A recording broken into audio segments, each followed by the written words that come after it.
Welcome to the Wolf Mother Podcast. My name is Dana Harkis, and as always, we will begin by taking 3 deep breaths. So getting comfortable, take a deep breath in through your nose. Let that go. Take another deep breath in through your nose.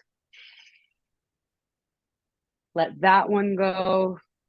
Last time, deep breath in, and you're going to hold it at the top. As you're holding it, let's see if we can soften the shoulders, soften the jaw, soften the space in between the eyebrows. When I say 1, you'll let out a nice sigh. 3, 2, 1. Breathe it out. Today's topic is undecided. If you are listening to this on YouTube, Apple, or Spotify, then you will know that there is a specific name for it. But today we are joined by Erica, a witch that I know and love very dearly. And so I'm just going to have her say hi, introduce herself, and just kind of tell you guys where she can connect with you and what offerings she currently has before we dive in. Yeah, thank you so much for having me. Love you so much. So for those of you who don't know who I am, my name is Erica. I have a business called Arcane Magic where I offer my Reiki services here in Staten Island. I also am a makeup artist on the side where you can find me on my Instagram, Erica_artistry as well. I don't remember if I said my business Instagram, but it's Arcane Magic Shop. So yeah, I'm a witch, I do makeup, I do Reiki, and I'm super excited to be here with my amazing friend Dan.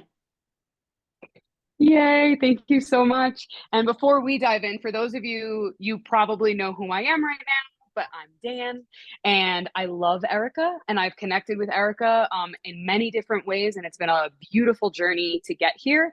And so as we dive in today, Erica was, before, she's always been a friend of mine, but she also happened to be one of my beautiful clients. And so we always had conversations in Voxer, which is an app that I use with my one-to-ones. And even after Erica had closed out her 12 months with me in the container, I still check in on all my one-to-ones, and Erica happens to respond to me, which is like such a beautiful thing. You know what I mean? And so we would just have these conscious conversations, and we thought, what better way to continue these conscious conversations than to bring it to a space where a lot of the things we talk about, I think a lot more people need to hear. And I've talked about this in other episodes as well. Usually when there's something that's on my heart or on my mind, that means there's other people that can relate to it. You know what I know you know what I'm saying. That's how we got here. Exactly. So we're just going to let the conversation continue to flow.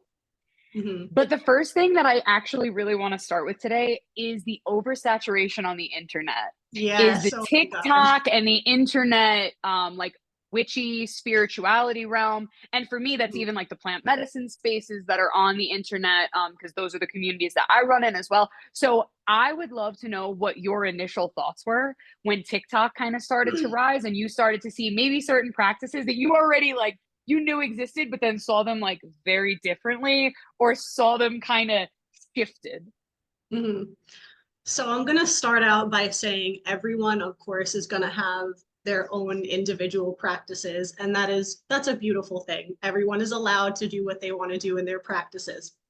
But what really grinds my gears is when I first joined TikTok and, I was brought into this witch talk community, which was really exciting at first because I feel like maybe TikTok kind of helped us be able to access a lot more different pathways and different bits of information that we otherwise might not have been able to. And, that was a really beautiful thing, and it kept growing and growing. And it was really great to see that at first. But then I feel like after a certain point, it became so oversaturated with information because, everyone was hopping on it and everyone wants to show their practices and how they do something and where they learned things from. And I feel like that became a cesspool of, no, it did. It became a cesspool of, this one specific way that I'm saying to do this spell or this practice is the right way. And if you do it that way, it's wrong. And it just became so oversaturated with so much information that I feel like the people who are actually using TikTok as a platform to learn witchcraft and learn different forms of spirituality got so lost and didn't know where to go and were so confused because they're constantly being shown different ways to do things and, you know, being told this is wrong, this is right, and this, that, and the third and reverse and flip it around and upside down. It just became so confusing. And for me, that took away so much of the beauty of being able to just go on there and share practices because it was, again, so oversaturated and there's so many different avenues that you can go down, but it also is very surface level, you know. And I know we've discussed this before where there's only so much you can teach in a video, especially if the video is only a snippet of time. There's only so deep you can go on the internet. And I feel like a lot of people who are using TikTok as a platform to learn were really missing out on the deep values and the deep understanding of these practices and why they exist and where they came from and really how to properly engage with them. And, you know, that being said, there are creators on TikTok that do share those things. But again, there's so much oversaturation that it's really difficult to stay on one path or stay in one avenue when you're trying to learn something. Yes. And for me, I find that like one of the points that I think we even discussed already, and we're going to discuss it again, is the fact that in real life, right, like off of the internet, in real life, there are so many different practices and so many different teachers and so many different places. So the idea that your specific practice needs to fit this one tube, even from like a plant medicine perspective, okay, yes, ayahuasca exists, but there's 80 different versions of ayahuasca. Yeah.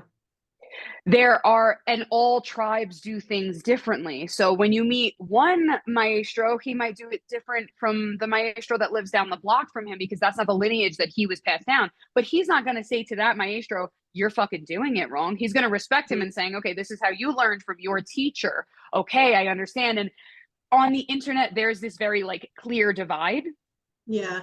Whereas when you're sitting in a classroom, or you're at a gathering, right? Like you're with your coven in person, there's a lot more room for people to be like, well, I learned this from here. And someone says, okay, and I learned this from over here.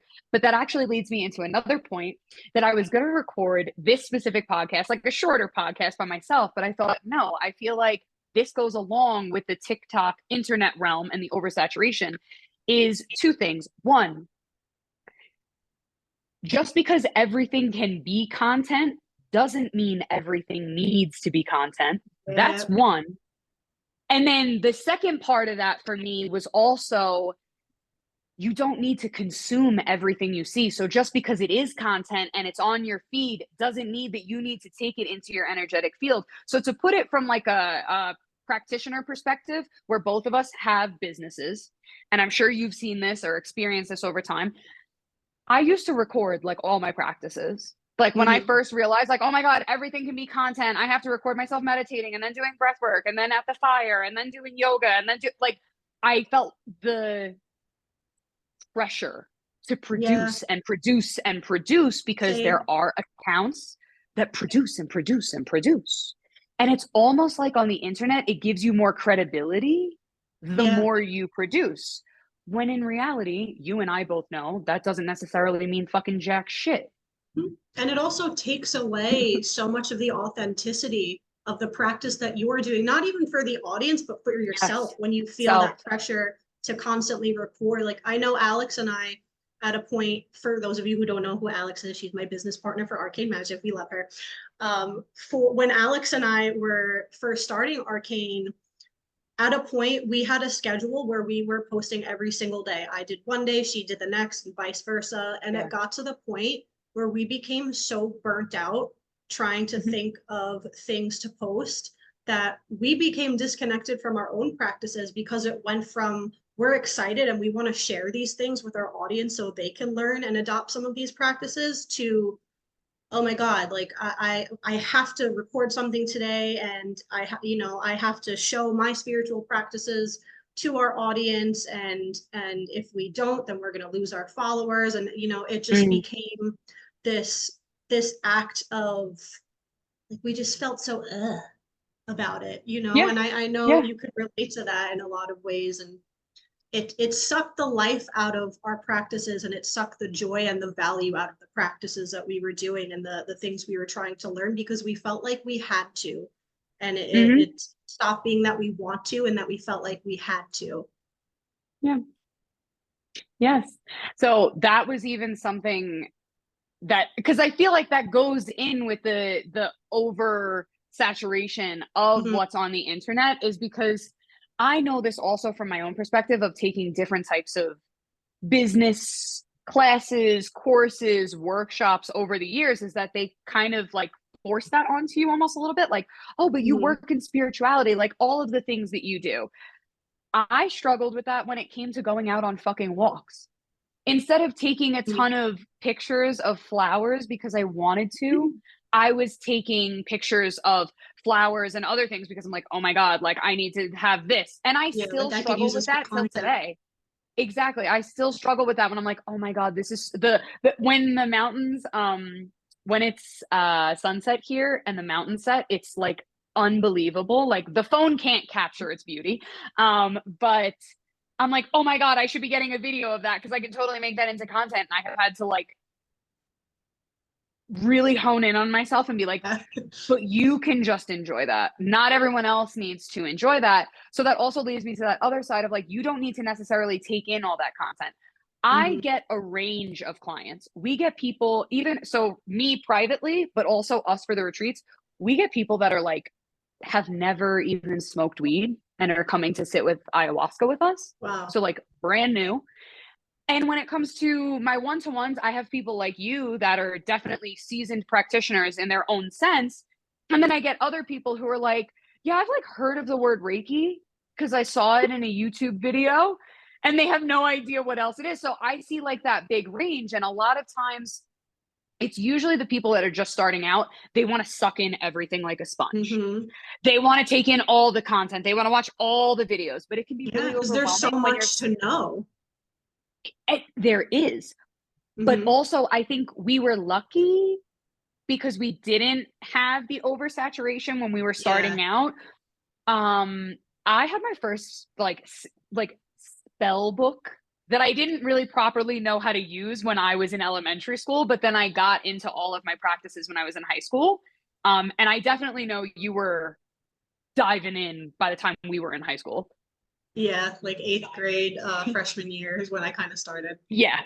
So like I feel like we got lucky almost because it wasn't an Mhm. oversaturation. Like we had to seek out Yeah, you what we had to wanted to dig. You learn. had to dig for that stuff. You had to hope that the library had the book. Or I remember going Barnes up and to Noble. librarians. Yes, yes. Or I remember like specifically going up to librarians and being uncomfortable because I knew I was asking for something that I was like, ooh, this is not You're like, like mainstream. do you Yeah, have I'm an like, occult section? Like, literally. And they're like, yeah, we have this book, I'll get it for you, you know. But like you really had to dig Mhm. into it. And like I had, for me, like I had to go to the classes to receive the wisdom that I was really looking for, which was why I dove so deep in high school, and I'm grateful for it. But so now when I get people that are new, whether it's they're coming on the retreats or they're like one-to-ones, I let them know, like, you don't need to learn everything tomorrow. Mhm. You can let the information slowly come to you, especially if they're at a retreat. Like, you're going to get so much information in those 7 days. And like you even know, even in the one-to-one spaces, we're going to uncover So so much. much as Especially the if you do time goes on. one-on-one with Dan. Just saying. Thank you. I I Shameless appreciate that plug. plug. Thank you. I appreciate that plug. But there's this need that when people discover that spirituality exists, that they need to be all knowing. And something that Yes. I have always learned from all of the teachers that I've had, all of the elders that I've worked with, and then even like my peers, like you and I, you don't want to know everything. No, it's so honestly, it Me personally, when I was in that phase of I need to consume all of the spiritual content that I physically can, and again, bringing it back to the oversaturation, there is so much spiritual content online. There are so many spiritual books. There is so much knowledge in the world. And for me, when I was in that phase, I felt like if I didn't sit there and consume every book, every TikTok, every YouTube video, every piece of content that I possibly can, for some reason in my brain that made me feel like I wasn't a valid practitioner. And that also kind of stems from this. For a very long time, and I'm sure you could relate to this as well, for a very long time, I was one of the only spiritual people that I knew.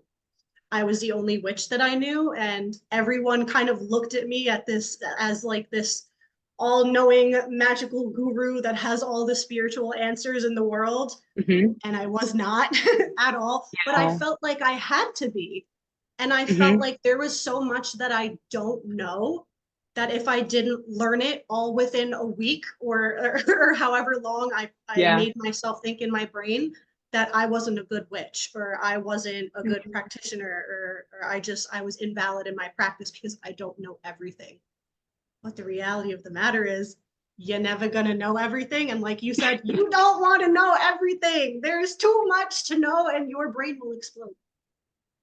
No, literally. Okay, so I resonate with this in a different way, that I didn't know anybody in high school that had a yoga asana practice. I didn't know anybody that did breath work. I didn't know anyone that did meditation. I remember telling my therapist, like, I love going to yoga because I thought it was so cool that, like, I was in a classroom with like 60-year-old women that were on their heads. Like, I thought it was so cool. So I could relate in that sense, that I actually brought someone, and I'm not going to say their name, even though you would know who I'm talking about.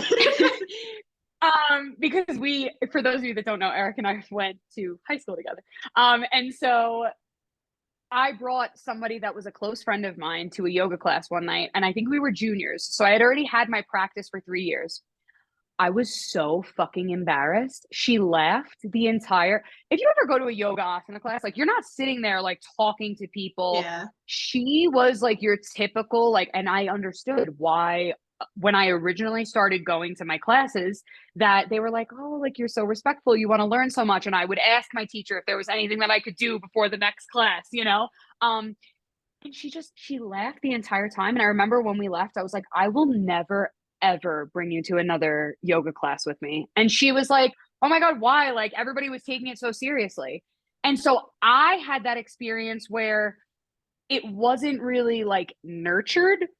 And it was more like, oh, you're so strange. Like, why are you taking this so seriously? And I was like, because this is serious Same shit. too. Like, me as well. Like, this is like real stuff that you like have to like. I'm not going to show up to these classes and be disrespectful to the lineages, to my teachers, to the people that are my classmates that are also teaching me, because I was so young in the room, and these women were like so happy that I was continuously showing up, because it was mainly women in all the classes that I went to as well. And so I just think there's something so beautiful about taking it slow. Yeah. And it's something that I've always said also is like that yellow brick road that we build, like, that's not built over a short amount of time. Like, this is our whole journey. So now I'm going to move us into something else that you and I have talked about. So what we've done to get where we're at and where we're at in our current practice. And I want to, like, let's all take a deep breath, because we just said so many things. Yeah, let's take a deep breath in through the nose. And as you breathe out, just try to like wiggle your body slightly. Okay, so now after that topic, gently moving us into what we've done to get where we're at and where we're at in our practices, I'm going to invite you in and kind of let you run with that, because I know we sent long messages about these ones, but yeah. Well, how I started is, I feel like, kind of a typical story. You know, I started out in the Catholic Church, and that never really resonated with me. I grew up Catholic. I went to Catholic school from preschool all the way up until 8th grade. So over, or no, like half of my life I spent in the Catholic Church. Never resonated with me. You know, I went through some pretty difficult things as a child that children shouldn't have to go through, and I often found myself, you know, praying out to the Catholic God and looking for that comfort that I just never received in that way. And some people do, and that's beautiful. That just was not my path. Mm. And come 8th grade, you know, when I was graduating Catholic school, it kind of hit me that I'm going to a public high school. I'm not going to have a church that I have to go to every Sunday, and I don't have a religion class that I have to go to. And, you know, it really hit me that I'm finally able to kind of go out and explore on my own. So that led me down a Google rabbit hole. And this was, again, before TikTok, before the oversaturation. So I must have spent like weeks and weeks and weeks just Googling and researching things. And to make a long story short, I was a little emo girl, okay? I was always drawn to the darker side of things. It was just, that was my mama jamma. So I remember I Googled dark goddesses once, just that. And that's it. And then the first thing that popped up was information about the goddess Hecate, who, you know, my relationship already, but Mm-hmm. I can't even explain it to you. And I'm sure many of you watching and you as well have had an experience like that, where you just stumble upon something and you just feel in your heart that instant connection, like, this is meant for me. There's something on this path for me. I'm going to continue down it. So I Mm-hmm. continued down that path, and I researched her, and I fell in love with her mythology, everything she represents. And what really stuck out to me was, I was reading that she was a goddess of the crossroads.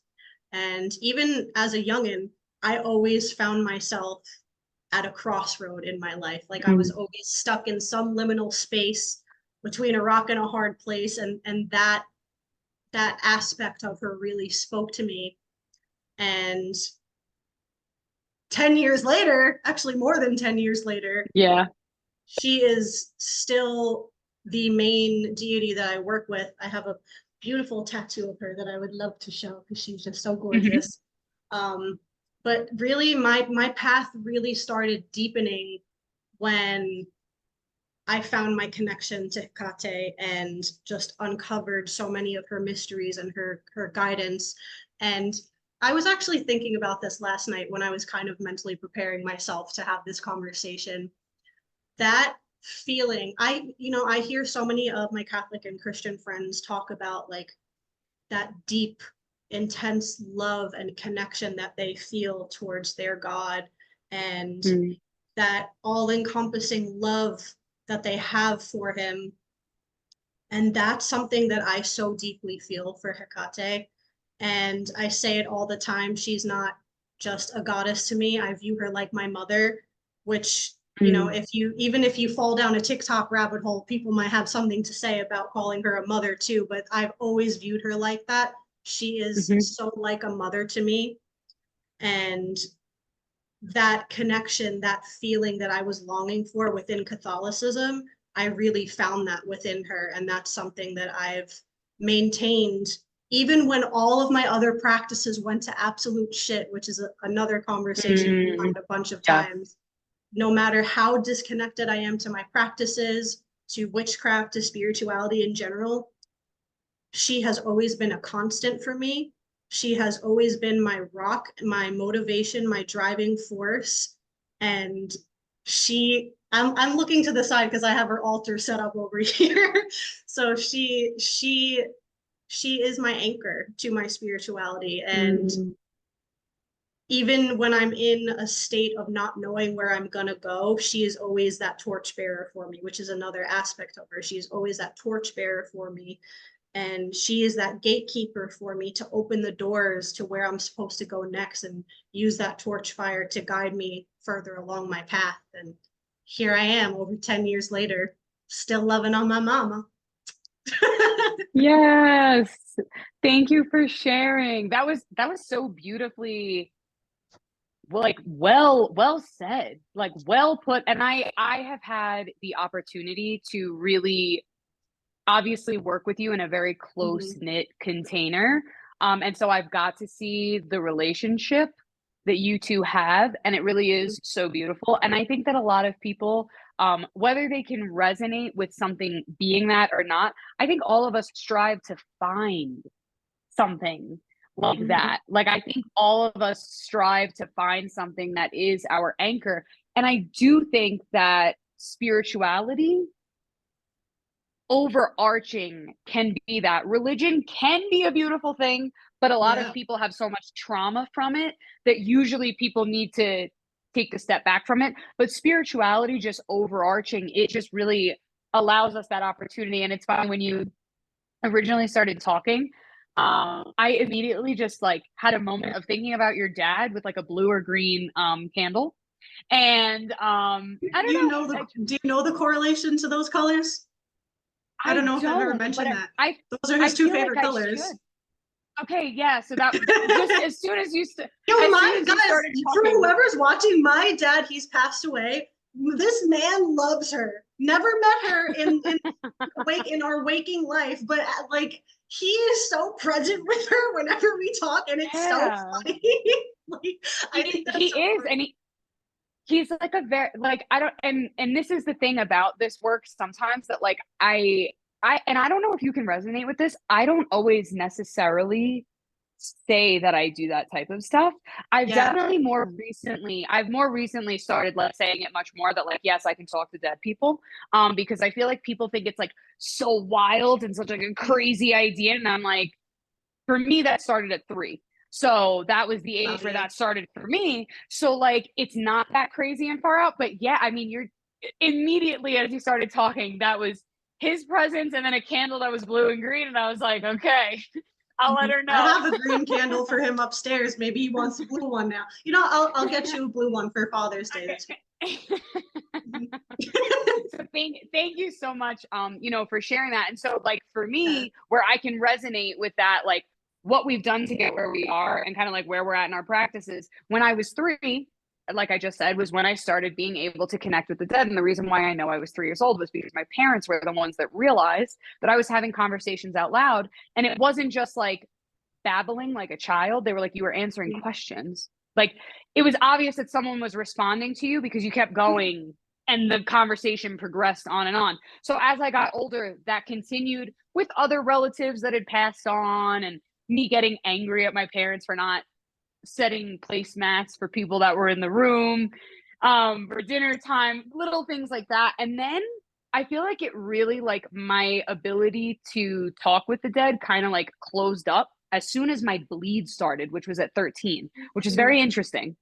Um, and then my father's dad, passed away when I had just gotten into high school. And that led me to be like, okay, that's crazy. My dad had already, like, we had talked about astral projection and manifestation and all those other things when I was in middle school. And when high school started and I witnessed like my first real death, I got to watch my grandfather die. He was in hospice. So I got to be there for his last rites, which is something that they do in Catholicism before someone passes away. So I got to witness his last rites. I got to witness like what he was like when hospice started. And then I got to witness like his last days were Like like, the whole transition into death. yes. And I wouldn't trade that for the world, but the Mhm. existential dread, oh Lord, okay, overwhelming. So Yeah, I feel that. so I went to I started going to therapy, and I swear my therapist was made for me. Like, I swear, like, that woman was put on this earth for me. I know she has children, I know she has a family, I know she has a ton of other things that go on in her life. But I no, she's really, yeah. selfishly, she literally was put on this earth for me. So I start going to therapy, and immediately she tells me, I want you to go to yoga. Boom, that created my love for yoga. Then she was like, I want you to do energy healing. Boom, did that. Like, I want you to sound like, Special. she really got me on that space. And like, I knew that things like that existed, but because she said to do it, and because I was experiencing so much fucking existential dread, I was like, I'll do anything right now, bro. And so that was my high school experience. And then I want to say near the end of high school was when I realized again I was able to like connect with spirits again like that more easily, but in a different way. I really do believe that children have the ability to speak with the dead. However, from my own experience, it's a very different type Yeah, of communication and it I shifts. completely And agree. that's the part of like where we're at in our practice. Your practice is ever evolving, it's Mhm. always changing. The end of high school, beginning of college for me, I had a problem with a specific drug that I cannot use because I love it, being completely honest there. Like just totally honest with that. We all have our I vices. We all exactly. And have. I was drinking and I was smoking and I was like really Mhm. going down that. And I remember in college, I literally used to take my yoga mat to like Prospect Park and I would like be on acid. Okay. And I would be by myself thinking that, like, look at me. Look how freaking spiritual I am right now. You know, I'm at being the on park. acid in the city by yourself goes crazy. Yes, Oh it no. does. It does. But also, like, and that's something that I can speak into as someone who does work with psychedelics. Mm, None of my experiences with psychedelics when I was in high school or the beginning part of my 20s was what it is now. There is yeah. so much intention and so much pre-integration and post-integration that goes into me sitting with psychedelics and any plant medicine for that matter. Whereas when I was taking acid and I was going to Prospect Park, I was just taking acid and going to Prospect Yeah. Park. Like if that was it, dude. You know, I was laying underneath trees, tripping balls by myself. And so there wasn't that experience that I have now. Again, speaking into how your practice changes and evolves. And I'm going to get so specific here. Like, I'm going to get unbelievably specific and vulnerable. And then I want to, like, have you share your wisdom on practices changing and the importance of that. But I got so deep into womb work in the late 2010s and the early 2020s. And then I had an abortion. And after that, I know there are some people that they get an abortion and then it's like something that they never think about again. For me, that wasn't an option because I had so many spiritual practices, because I knew how intense womb work was and how important and imperative it is to my physical, mental, emotional, and spiritual body. I couldn't ignore that. And so I really had to step away from stuff that I really loved diving into in terms of womb work and the divine feminine and all of this stuff. And now it is the middle of 2024 and I am in two different women's groups right now. And one of the women's groups I'm actually going to meet with tonight. And I'm really starting to, I feel like, find that practice again. Because honestly, when I really thought like there was a lot of grief, and I know there are some assholes that are like, oh, but you made that decision. Like you should have been okay with it. That's not how life works, but thanks for your input. And so there is so much that comes into it that I needed to take a step back from that. And I needed to be like, okay, I love doing all this work, but I need to focus on some other things right now because that's not what's moving me forward. It's only keeping me stuck. But now, mid 2024, I've been slowly weaving my way really deep back into that stuff. And it didn't mean that I stopped sharing it with my clients. Like I was still doing that stuff for other people, but for myself, my own practice, it needed something to shift. And sometimes the thing that needs to shift is you need to just, I'm not going to be spiritual right now. Okay. Mhm. I'm just not. Yeah. I'm going to use practical skills, practical self-helpings, practical magic that's going to help me get through the day for my mental health. But I'm gonna put myself back. So I would love, because I know we've definitely talked about practices Yeah, that's a shifting, big one for me. but we've also talked about like putting a pause sometimes on Mhm. the big wheel of spirituality. So I would love to know like what you want to share. Oh yeah, that is actually such a perfect segue for where I'm at right now.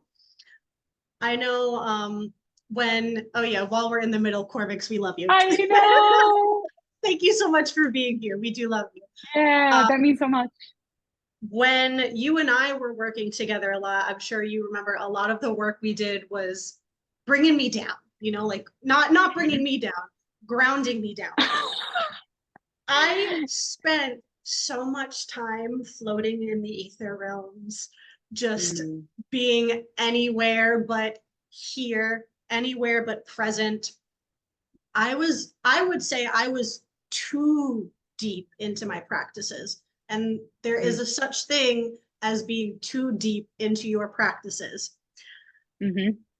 It was to the point where I was bordering on spiritual psychosis, I would say. Mm, It mm-hmm. like I was, and this again had to do with the oversaturation of information I was Yeah. consuming. I was trying to tap into so many different practices, so many different things I wanted to learn. Um, when I lived next door, you used to, you know what that room looks like. I literally had like Mm-hmm. 6, 7, 8 full-fledged, beautiful altars set up, consuming my Mm-hmm. entire room, like my entire life, morning to night 24/7, 365 was spirituality, engaging in a spiritual practice, witchcraft, you name it, I was doing it constantly. And I Yeah. think I actually started using my spirituality as a form of escapism because I was very, Mm-hmm. very unhappy with my life before I lived where I do now. That is a that's a whole nother episode, but just to touch a little bit on that, like I was having a lot of family issues, I was having a lot of financial issues. There was so many things going wrong in my life. I was coping with my father's death. A few of my Mm-hmm. aunts had passed away. Like I was falling out with friends. There was so many things going wrong that I really used my spirituality as a coping mechanism and a form of escapism, because when Mm-hmm. I was immersing myself in those practices, I could take myself into another plane and I don't have to be present and dealing with my issues. Instead of using these practices to heal and to Mm-hmm. cope in a healthy manner, I was using those practices to completely escape from those issues that I was having and to not address them in the way that I should have been. That's not to say that I wasn't able to find healing within those practices for the things that I was going through, because I absolutely did. And even in the work that we've done, I 1000% would not be where I am or who I am today had I Mm-hmm. not dived so deep into those practices. But it did get to the point where I was becoming someone that I didn't like, to put it Mm-hmm. lightly. Yeah. I was very far removed from who I am, and I was very not present in my body a lot of the time because, like I said, I was too busy floating around up here. And because I was so deep into what I was doing, when I moved and a lot of things started shifting in my everyday life and my practices started lessening, and the way that I went about spirituality really started changing, it was such a drastic change for me. Like I went from being super deep to barely practicing at all. And that caused me to become stagnant, and here I am finding Mm, myself in a liminal space again. And we'll get to her again, but I found myself in this liminal mm-hmm. space between being super deep in my practices and not practicing at all. And I couldn't find out how to, meet in the middle or bridge those things because, Yeah.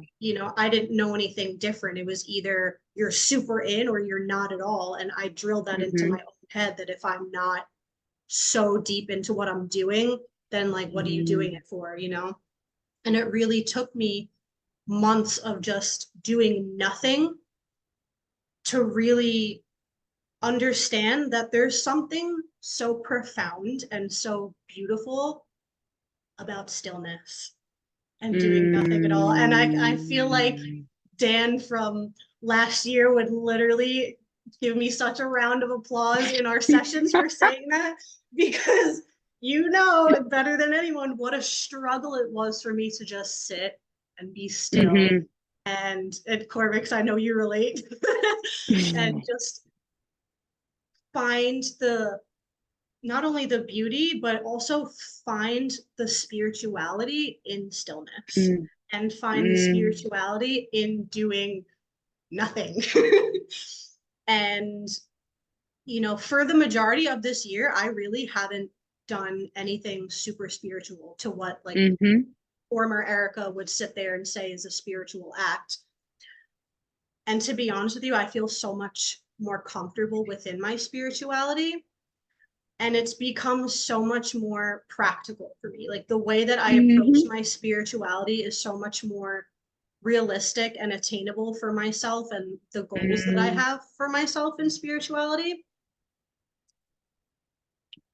It's complete night and day. And I feel like going through that period of complete stillness and doing nothing really helped me assess what I'm looking for out of my practices, rather Mhm. than, you know, coming from I want to do this and this and this and this and this just to say that I have that under my belt, Mm. to now Mhm. what do I actually need? What is my body, my heart, my spirit? What is she calling for? And what practices can I partake in that will actually, you know, help me achieve that? And Yeah. I feel like, again, I would call myself such a practical witch now. Like Mm. beforehand, I was so deluded in the way that I went about witchcraft. Like I really thought I was gonna sit in my room and do these elaborate ass rituals and change my Mm. entire life by lighting a candle and throwing some herbs on a plate Mhm. and playing Mhm. with crystals, you know? And while you can absolutely, absolutely make significant changes in your life through witchcraft, you also need to get off your ass and walk out the door and go put in the real life work Mhm. to make those changes happen. And that is such a big part of what I was missing from my practices, and something Hecate really taught me. And I really Mm. believe that she had a lot to do with that period of stillness. You know, she is also has heavy associations with transitions, as she's a goddess of life and death and the astral, and having that period of stillness where she can really come through and remind me that sometimes you need to step back and kind of float in this liminal space Mm. so you can take stock of everything that you've been doing, see what works, what hasn't, and then Mhm. move on to where you actually are doing something productive for yourself, rather than, you know, Mhm. like I said, sitting in my room doing a bunch of spells, but not doing the actual work to get there. So I think that period of stillness also forced me to go out and do the real life work and, you know, start putting in the physical work into all the spiritual work that I was doing. So those two could kind of meet in the middle and I can actually Mhm. start being a productive human being, you know, because it really took me, I was very far removed. And now after that Mm. stillness, I feel so much more grounded. And Mm. I don't know, the word that came to my head is safe. For some reason I feel so much more safe in my spirituality, and it feels Mhm. so much more practical and useful rather than just Mm. something I was used to escape. Yeah. Okay, yes, you're so I as a practitioner, I'm so happy to hear all of the things that you're sharing right now, because I feel like these are really important things that we were They working on are. together Yeah. in your time in that container. So this is like so beautiful, and there is definitely so much that I want to respond to because this is a real thing. And so to give people another perspective, as you can really talk about it from the witchcraft sense, I can talk about it from the psychedelic sense. Okay, I Mm, live in the Sacred Valley of Peru right now. All right, there are some motherfuckers that they're drinking ayahuasca every weekend. Okay, I worked at a place in the United States where it was very encouraged to drink ayahuasca every weekend.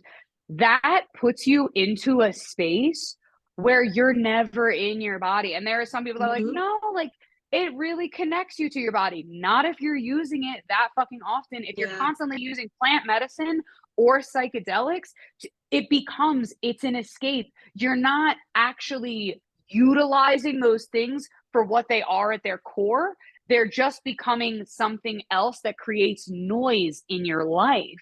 And yeah. so that's why I love everything that you shared. And so that can kind of give people another perspective, when it comes to psychedelics, and some people, I know people feel a certain way about like hippies and like psychonauts, and I get it.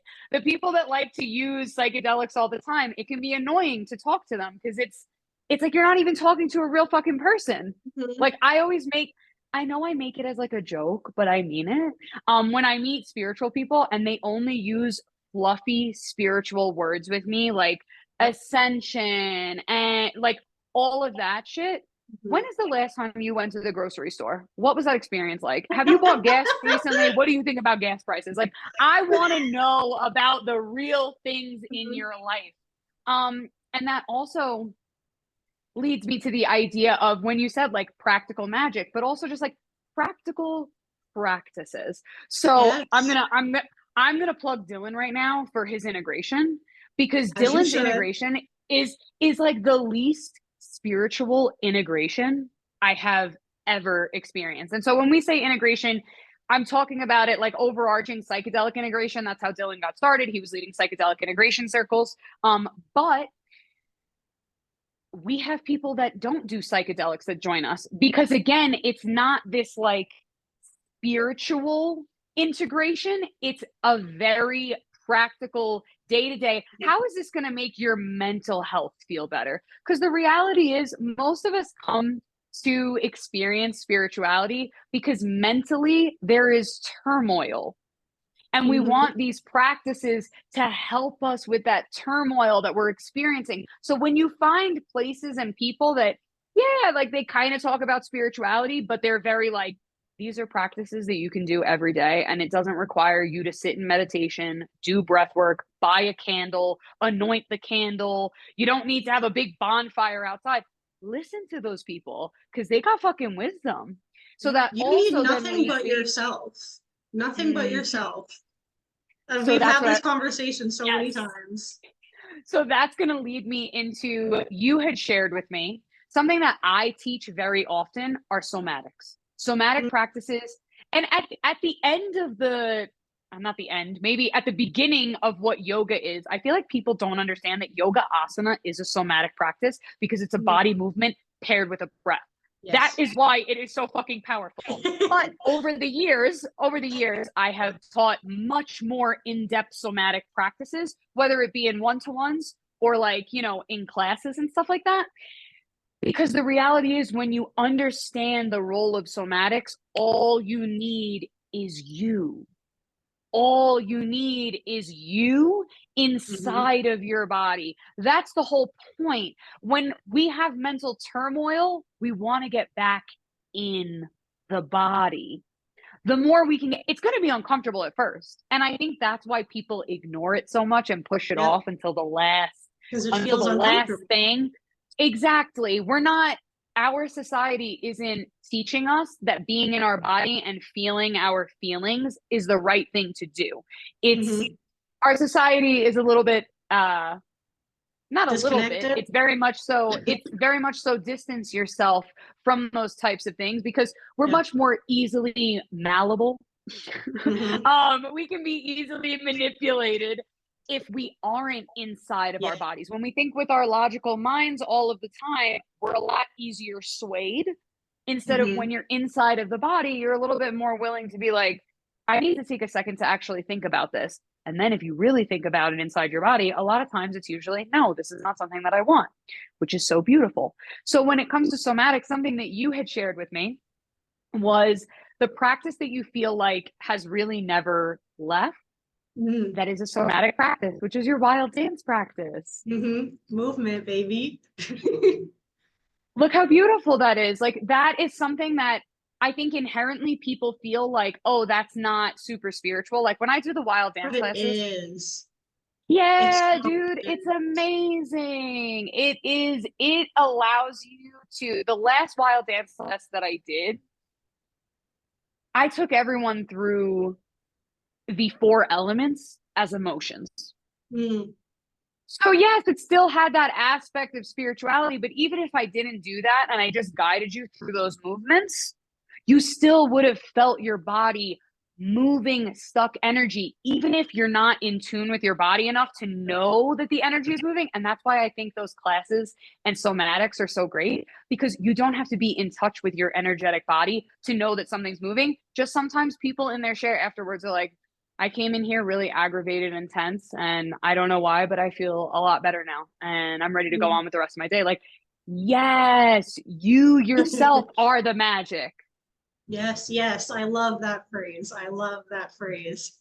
And it's so Mm. true. Like some of the most profound emotional breakthroughs I've had in my practices were from the somatic practice of movement.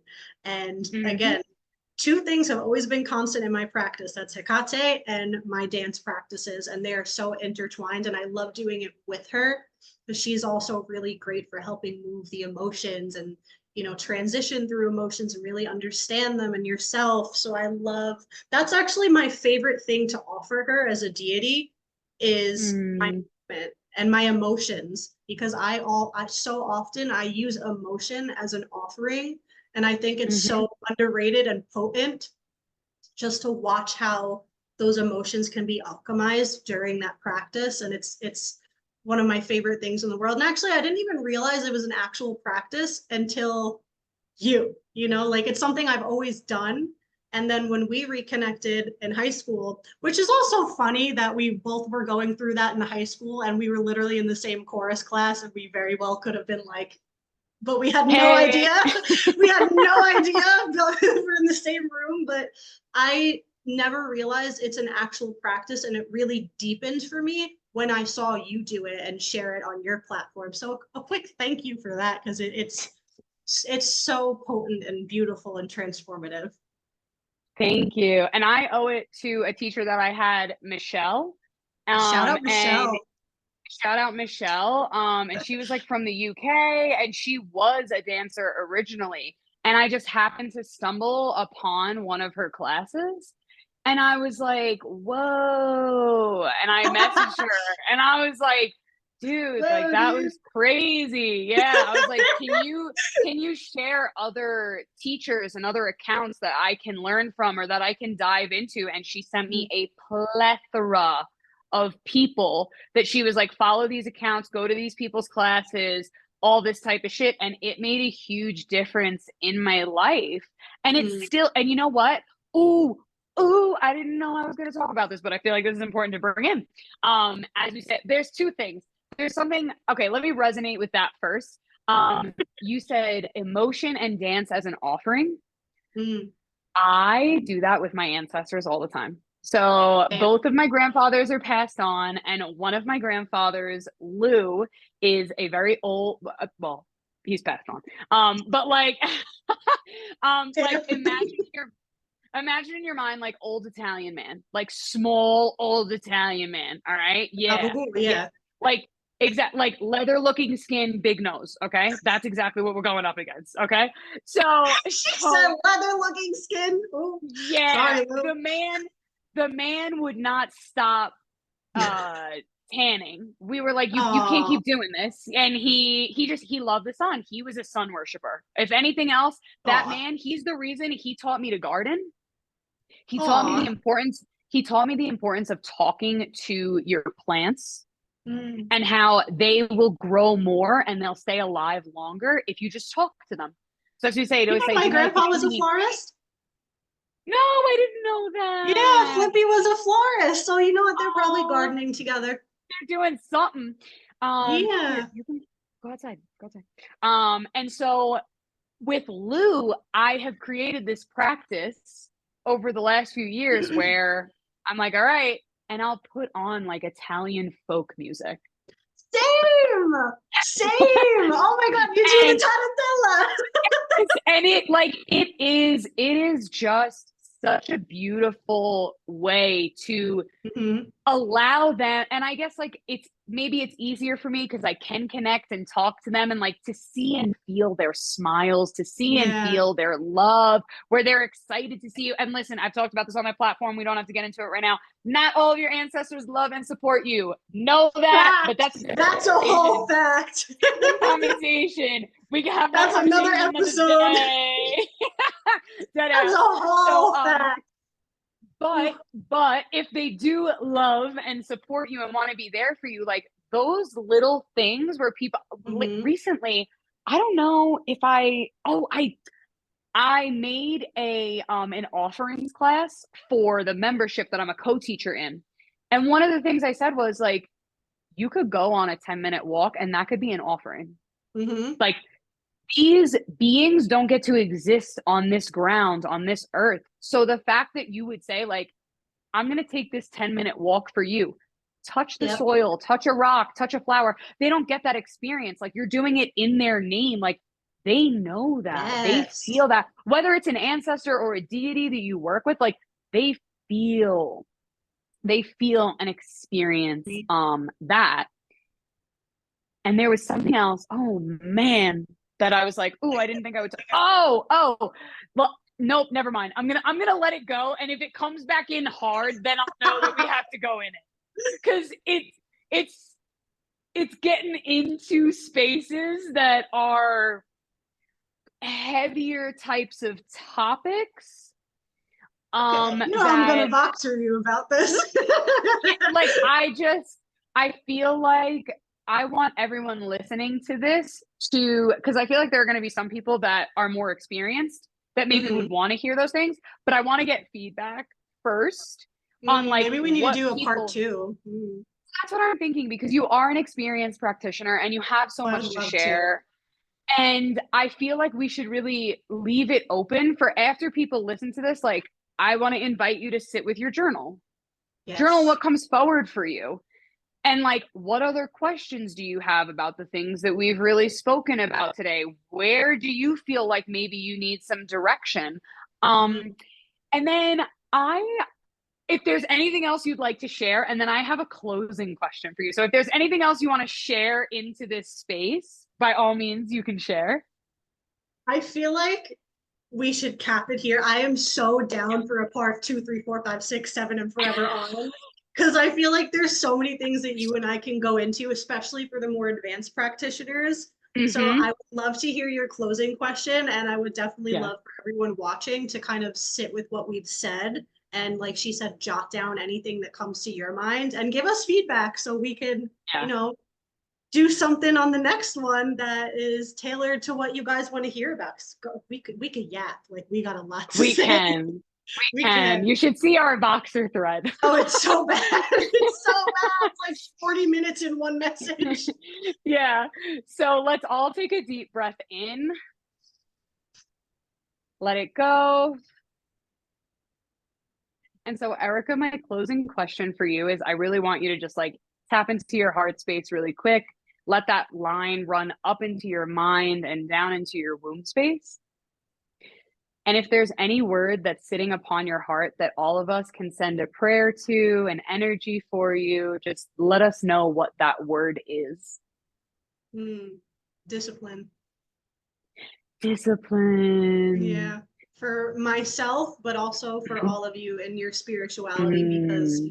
that again, that's a whole other episode too. But if there is Mm-hmm. one piece of parting advice I would have for anyone watching, as someone who is over 10 years deep into their practices, it's so Mm. important to have discipline within your Yeah. spirituality. And it's still something Mm. that I work towards in a lot of aspects of my life too, not Mm-hmm. just spirituality. So that's my heart space word for you. Thank you. Yes. And we want to send so many like prayers and blessings to that word and the energy of that word. And it's so funny because I recently asked what people wanted me to speak into. And one person wants me to speak into discipline versus consistency. And so So important. I think this is a topic that maybe it'll be the next episode. I don't know. I am not disciplined with this podcast. You know, this shit comes out when it She's a fucking comes wild out. woman. But it's devotion, and I'll get into that in that episode. Yeah. It's a piece of devotion. So closing this up, if you are in the New York area, if you're near Staten Island in the 5 boroughs, I would let Erica beat my fucking face all day. She's a fantastic makeup artist. She is so easy to work with, but she's also a fantastic spiritual practitioner. You can get Reiki done in person with her. She's absolutely wonderful. I'll make sure that in the show notes, whatever platform you listen to this on, I'll make sure that you can connect with her there. As for me, hi, Ethan. thank you so much to all the people that joined us live on Instagram to do this. That was so sweet. Sending you guys so much love. This will be on Spotify, Apple, and on YouTube, as well as Instagram, because it's a live that will go up. And then as for me, if you're interested in coming to Peru with us, we have probably by the time this goes up, 16 or 15 days left to sign up for the July retreat. And then if you want to come with us to Italy in October, you still have some time for that, but there are less spaces available than the Peru retreat. And otherwise, any questions, comments, concerns, prayers, beauty, anger, whatever you want to bring to the space, you can always send me an email or a DM, and it is welcomed with a lot of love. So many blessings to you and to yours. Bye. Thank you, Erica. Thank you, my love.